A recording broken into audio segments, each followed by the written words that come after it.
Bismillahirrahmanirrahim. Assalamualaikum warahmatullahi wabarakatuh. Apa kabar semua teman-teman YouTube? Semoga sehat selalu dan dimurahkan rezekinya. Amin Allahumma amin. Nah, pada video kali ini saya hanya sedikit mengisahkan, bercerita suatu kisah. Dan kisah ini memang kisah nyata jamaah saya sendiri ketika saya membimbing jamaah umroh yang ada di Mekah dan Madinah. Saya akan menceritakan suatu kisah yang benar-benar nyata yang terjadi ketika salah satu jamaah saya ini, saya tidak sebutkan namanya ya, saya hanya sebutkan huruf awalnya saja, namanya B. Ya, beliau berasal dari Jakarta dan uh, beliau sebelumnya bekerja sebagai polisi ya.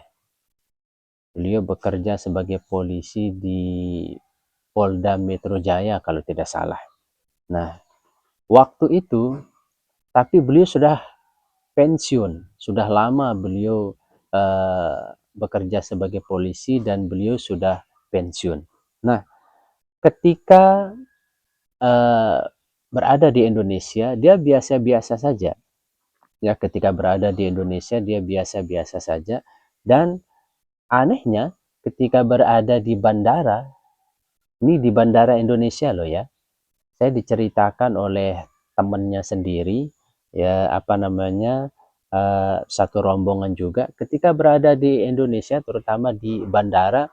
Dari sana dia sudah memperlihatkan gelagat yang aneh ya, eh, kelakuannya, gerak-geriknya seperti anak kecil. Jadi ketika dia melihat ada anak kecil yang makan permen di bandara itu, dia ikut makan permen juga, bahkan bercanda-canda seperti anak kecil.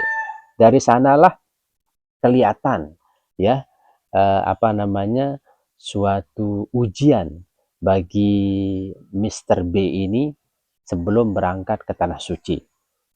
Nah, suatu waktu berangkatlah rombongan ini ke Mekah. Tapi mereka landingnya di Bandara Madinah. Mereka landingnya pertama di Bandara Madinah, kemudian langsung menuju ke kota Madinah, hotelnya di Madinah.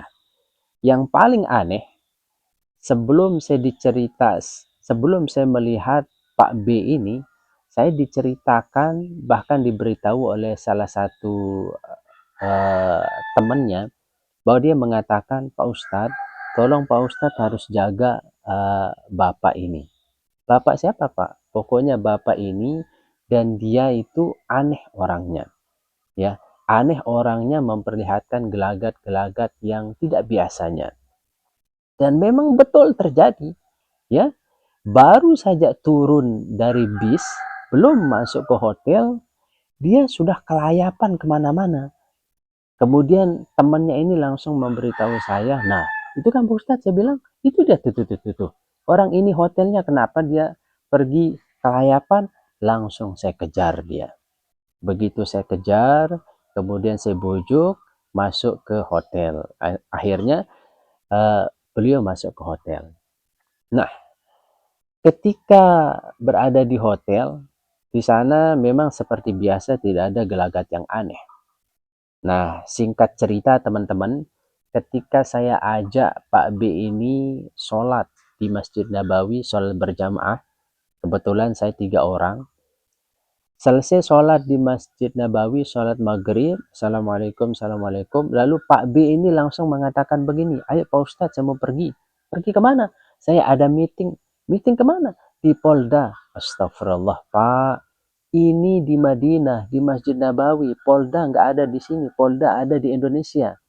Tapi saya ini ada meeting, ada rapat. Iya tahu, tapi sabar dulu, berdoa. Itu sesuatu yang nyata teman-teman ya. Ketika berada di Indonesia biasa saja, tapi berada di tanah suci sudah memperlihatkan gelagat yang aneh. Nah, itu yang pertama ya. Yang pertama tadi kelayapan depan hotel, yang kedua pingin meeting katanya. Kemudian yang ketiga, nah ini yang ketiga, dia sudah selesai makan siang, Setelah selesai makan siang, dia duduk-duduk di depan hotel sambil merokok. Dan anehnya, kenapa dia cari hotel lain? Kenapa dia cari kamarnya ke hotel lain? Sampai sekitar 5 kilo. Saya ditelepon oleh salah satu sopir di Indonesia, ya, kebetulan nomor HP saya, nomor WhatsApp ada di ID card para jamaah. Saya ditelepon, Pak Ustadz, ini ada salah satu jamaahnya Pak Ustadz ini yang nyasar katanya. Siapa? Namanya Pak B. Yuh, bukannya tadi dia di depan hotel sama teman-temannya. Ya saya nggak tahu tiba-tiba dia di sini. Ini sekitar 5 kiloan loh jauh dari sini. Astagfirullah. Langsung saya menuju ke sana. Siang bolong loh teman-teman. Siang hari panas terik. Selesai zuhur. Saya cari. Begitu saya ketemu saya disalahkan sama bapak ini. Pak Ustadz kemana aja saya cari. Astagfirullah. Nah itu yang ketiga. Kemudian yang keempat teman-teman. Ini di Madinah dulu ya. Kemudian yang keempat. Waktu mau ziarah Madinah. Jadi setelah selesai sholat subuh itu, mereka sama teman-temannya Pak B ini. Dan setelah selesai sholat subuh, mereka pencar. Pak B pisah. Ya, sampai jam 7 pagi, jam 8, bahkan hampir jam 9 pagi. Pak B ini belum ditemukan, ditelepon juga nggak diangkat HP-nya. Tahu-taunya salah satu sopir Indonesia lagi-lagi menelpon saya. Dan saya bilang sama ketua rombongan, Pak Kiai, jalan dulu lah. Ya, nanti kita ketemu di Masjid Kuba. Oke, dah Pak Ustadz, siap. Akhirnya sampai saya cari si Pak B ini dan ketemu. Makanya ketika saya ketemu, saya omel-omel itu Pak B ini. Saya marahin dia.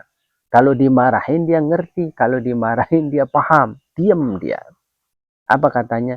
Maaf ya Pak Ustadz, maaf ya kalau saya merepotin Pak Ustadz katanya. Ya udah nggak apa-apa. Sampai di Masjid Kuba ketemu dengan rombongan. Kemudian kebetulan istrinya juga ikut, istrinya juga ketemu dengan suaminya dan sambil menangis. Itu luar biasa di Madinah itu. Ya, saya suruh beliau untuk banyak sholawat dan istighfar. Nah itu di Madinah. Kemudian di Mekah teman-teman, singkat cerita saja ya, di Mekah. Di Mekah ini Masya Allah luar biasa sekali. Yang saya herankan di Mekah terutama di kamar mandi. Kenapa beliau ini cuci handuk hotel? Kenapa beliau cuci handuk hotel? Ya Allah ya Rob. Sampai airnya itu masuk ke kamar hotel ya. Kemudian eh, yang kedua, ketika berada di Mekah ini, beliau ini kencing di atas kasurnya. Astagfirullah. Beliau kencing di atas kasurnya. Kemudian apa namanya? Beliau bukan hanya kencing di atas kasurnya.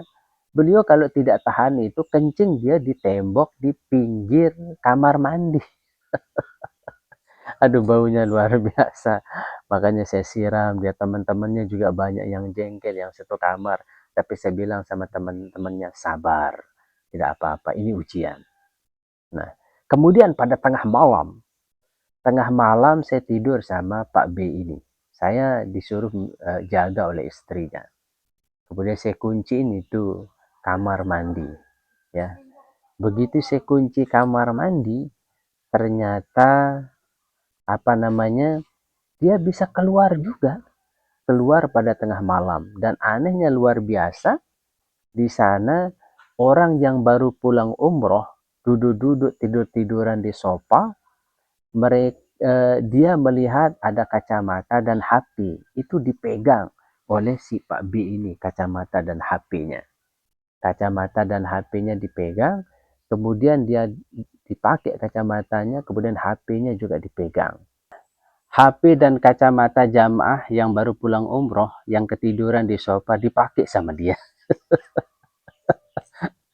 Saya bangun jam 3 malam, cari, tahu-taunya tidak ada di kamar. Kemudian saya gedor pintu kamar istrinya, saya cari sama istrinya. Untung saja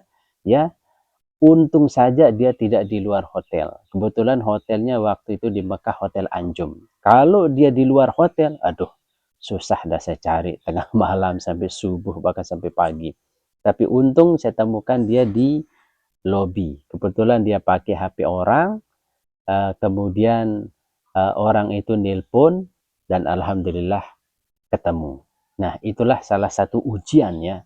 Bukan hukuman, tapi salah satu ujian dan peringatan bagi orang-orang yang pernah melakukan perbuatan atau kesalahan ketika berada di Indonesia sebelum menuju ke tanah suci kota Mekah Al-Mukarramah. Nah, mudah-mudahan kisah ini menjadi inspirasi buat kita semua dan buat para jamaah yang akan melaksanakan ibadah umroh.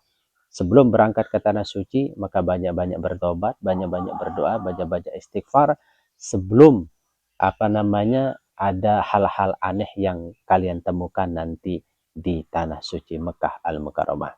Terima kasih banyak. Assalamualaikum warahmatullahi wabarakatuh.